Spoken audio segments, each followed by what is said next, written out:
all times, to help other people at all times, to keep myself physically strong, mentally awake, and morally straight. So welcome, everybody. I want to thank you all for your leadership and for what you're doing out there with the units. I'm going to start with 3 quick introductory comments, and then we're going to jump right into this. So firstly, want to make sure that everybody's watching out for the URC monthly newsletter. It'll be published in the next couple of days, and it has a good summary of what we're covering tonight. And it also will help you as you plan for your February visits. So secondly, just wanted everybody to keep your guards up, cautiously optimistic about the future.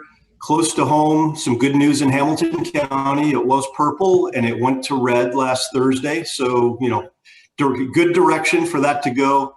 We do have Northern Kentucky that is still in the red. And so just everybody, don't let your guard down. Let's keep this good momentum that we have going and keep going that same direction. At the same time, make sure the units are following all local guidelines and just being really careful. So the third item I briefly wanted to mention is we're changing up the formula a little bit tonight. So we heard your feedback and we're putting that into action. So we're going to have a short council session here, really in rapid fire bullet points. And that's only going to take a few minutes. And then we're going to break you all up by districts so that you can work in some smaller, more interactive sessions. And so we hope that helps you kind of discuss the content and your plan for going to your units by district.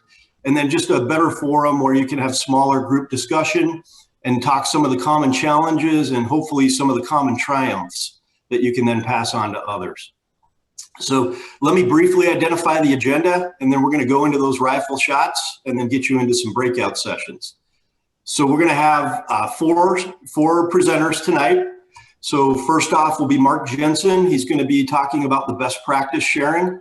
We're going to have Steve Wygand talk about some spring fundraising and the upcoming training that's available, Zoom training.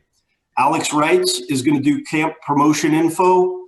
Travis McCormick will cover off the Webelos to Scout transition.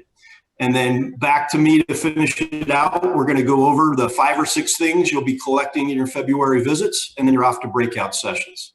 So let me hand it over to our fine District Commissioner, Mark Jensen. You're up. Fantastic. Thank you very much. Hey, I want to cover real quick again, if we can get the slides up there. What we went over last month was the best practices forums, and we've had a little bit of sharing on those, but we thought we'd go over them again just to make sure that we get this going. Now, when they say best practices, that's a new industry buzzword. What they really mean is these are what's working. This is what's working for an individual unit or individual people. And that's what they found is working best for them right now. That doesn't mean it's the way you have to do it or the way it needs to be done. They're just sharing exactly what's been working best for them. So these best practices forums, really the who on that, as you can see, it's sharing ideas, getting questions. Like you're going to see sharing is the big thing about all this. What can we do? How can we do it? What's working for you? What's working for us? Next slide. They're not always the easiest to find. If you go under the coronavirus update and Scouting Forward Together, you're going to come to this best practices sharing portal. But the easier way, next slide, is just to go to best practices forums, which is Dan Beard Council, danbeard.org/forums. And you'll get this slide up here, and it shows some of the stuff that they've pre-populated with and some of the people are sharing, especially Cub Scout virtual programming. Next slide. Now, we brought these forums up because a lot of you have given us feedback that your units are really hungry for ideas. They really need to get going. They're struggling, they're spinning their wheels. And this allows us to let people know what's working for them and get broad distribution, or to drill down.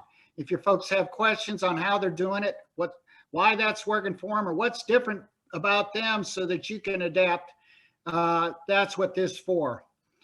So what we want to ask of you, we want to ask you to have those people share what's working for them. Ask them if they can have one person in their unit. Just check in on the forums and give them what is working. It'll also get them into the forums to see what's working for others and maybe give them ideas. You've got hard running units out there. They're doing great things, but you know what? They're starting to run out of steam, some of them, and they're looking for new ideas too. So if we can get this cross-populated. The other thing we're going to ask is, you all have seen a lot of stories of what people are doing. If you'll just go on there and share some of those and try and get that rolling, that'd be great. So it's all about sharing. You know, it's really what makes scouting work. We share our time, we share our resources. It's all about building the next generation. And with that, I'm going to move on to spring fundraising kickoff with Steve Weingart. Thank you very much, Mark. And good evening, everyone. This is just a reminder that at our last meeting, we mentioned that we're going to have a great informational session that's coming up this week in just a few days on Thursday, February 4th. And the goal of that session is to help units with some spring fundraising opportunities. As you may remember from our last discussion, we reported that over 50% of units expressed that they had some interest in potential spring fundraiser options. So this is really going to be the perfect session for any of those units who are interested in a spring fundraiser. As you're well aware, as we're looking to support and strengthen our units, one of the key ways that we can do this is to help them ensure that their unit treasuries are full and that they have the funds that they're going to need for upcoming summer activities, summer camp, recognition ceremonies, and everything else that they have planned for this upcoming year. This year, we're providing several options to units this spring in terms of fundraising options. Many units indicated that they were interested in our traditional camp card program. So at the session on Thursday, we're going to go into more detail on that camp card program. Just as a quick teaser on that, this program is going to include the digital version of that sale again this year, which has been quite popular overall. But several units also expressed that they might be interested in a spring product sale that would be different from popcorn that we typically have in the fall, late summer and into the fall of each year. So we're going to be covering some options for sales of things like beef jerky, peanuts, and coffee as well.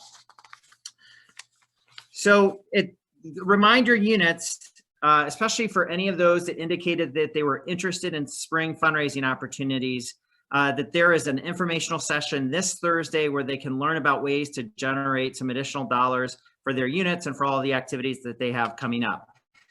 This event, as you can see on your screen, is going to be a virtual session, and we'll put together the various options that are available to the units, and we'll do everything we can to make sure that these are streamlined, low-risk fundraisers that units can easily participate in. To register for this session about fundraising, you can direct the units to the URL that's listed on the screen in front of you. It's danbeer.org/fundmyunit. So thank you everyone for your time, for your leadership. And at this point, I'll turn it over to Alex Reitz. Thank you. Thanks, Steve. Appreciate it. I wanted to first say thank you guys for all the work that you put in to help us get units to the Cub Camp Rally. It was a great success. We were really excited about how many people ended up attending. Now I have a few more promotions options actually. The first one's going to be the Camp Friedlander Promotions Night. This is the night that we would normally be doing our unit leader dinner, but we're doing it virtually this year. So it's going to be February 23rd at 7 p.m. And we need you guys to ask the troops that you see to attend.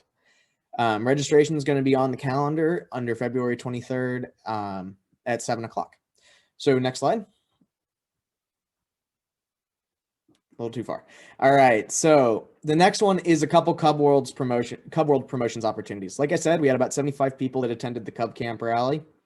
We're going to be doing 8 individual Cub Camp webinars. Now, these webinars are focused more on families than the unit, but we need your help getting people to attend that. The dates of that is going to be February 22nd and 24th and March 2nd and 4th. We're going to be doing 2 each evening for that. Times are going to be 6 and 7 p.m. in each evening. Now, please promote this to your Cub Scout packs, and that can be found, the registration links, I should say, can be found at danbeard.org/Cub Scout camping. So I'm going to pass it over to Travis next to talk about Webelos to Scout transition. Right. Thanks, Alex. I appreciate that. So this month, and if I could get the next slide, there we go. Just wanted to talk with you a little bit more about the Webelos to Scout transition. We talked about this last month. Last month, we wanted to make sure that you had it in your conversation to mention it and gave you a couple action items. This month, we want you to go back and see if they've had that conversation, either the pack to either to the troop or to the packs. Ask the packs, have the troops been in touch with your Arrow of Lights, den leaders, and your pack about the upcoming transition for their scouts to join the troop. So it's important that if they haven't made those connections yet, now is the time. They need to start doing that. So I think a lot of our packs and troops may have adjusted their timeline from what they would on a normal year when they would have the crossover or their crossover ceremony or their blue and gold. A lot of that stuff might have been delayed. So you want to make sure that conversation happens between pack and troop to make sure that they have their game plan figured out in their timeline. The next thing that I want to make sure that you're aware of, if they have not yet, if your troops have not yet reached out to your Arrow of Lights, I think it's important that they do that, but also if they want to have the names of all the scouts, please feel free to reach out to your district executives. We've pulled rosters of with names and contact information for all of our Arrow of Lights who would be ready for crossover this spring, as well as any of our Arrow of Light scouts who dropped off charters at the end of the year. So we can give you that information. We can pass it along. Have those packs or troops reach out to your district executive. District executives, you can reach out to me. I have all that I can just copy and paste and forward along to you. So we want to make sure that we reach out not only to the scouts who are currently participating, but even some that might have fell off at some point during the past year. So make sure that your units are contacting and engaging now. They can come to troop meetings, whether those troop meetings are happening face-to-face or virtually. I think it's very important to start meeting now. And then also, I know Alex just talked a little bit about summer camp, but I think it's very important to start sharing when the troop summer camp plans are, where they're going, when they're going, so that parents of those brand new Arrow of Lights can start getting that in their calendar and arrange for that. So we want to make sure we hook them with Scout summer camp. So that's the next, that's a very important thing, even right at the beginning of engaging the new scouts in the troop. So with that, I will turn it back over to Joe. All right, awesome. Thank you, Travis. So want to just say again, thanks to all of you for your efforts. You guys, you are all making a difference, and we are all collectively making a difference. So please keep it up. So let me just touch briefly on the themes for February, and then we are going to distribute out into district breakouts. So the first thing is use the month of February as a chance to catch up on anything that you haven't been able to cover in the previous month visits, as well as if there's any resource needs that the units are looking for, make sure we're following up and cleaning up on any of those outstanding action points. And then in addition to catching up, you'll see on the screen kind of our 6 things that we want to focus on. So they're very self-explanatory. I'll just read them quickly, but it's, make sure, have you provided all the resources the unit has requested? How are they currently meeting? There will be some drop-down options on the website where you can fill that in, whether it's virtual, hybrid, or something else. Does the unit have any new issues or concerns? Number 4 for packs, have the Arrow of Light Scouts made a contact with the troop? And number 4B for the troops, have they been in contact with one or more packs to recruit Arrow of Lights? And then the fifth and final item would be, what resources does the unit still need? So easy information, but important to collect. And then would ask all of you, go in right now to the unit resource webpage. Our next unit resource coach call will be the first Monday of March, which happens to be Monday, March 1st at 7 p.m. on the same Zoom channel here. But you do need to register to get your Zoom link. And so with that, I'm going to turn us loose to breakouts. And again, thank you all for everything you're doing. Chris Michelson.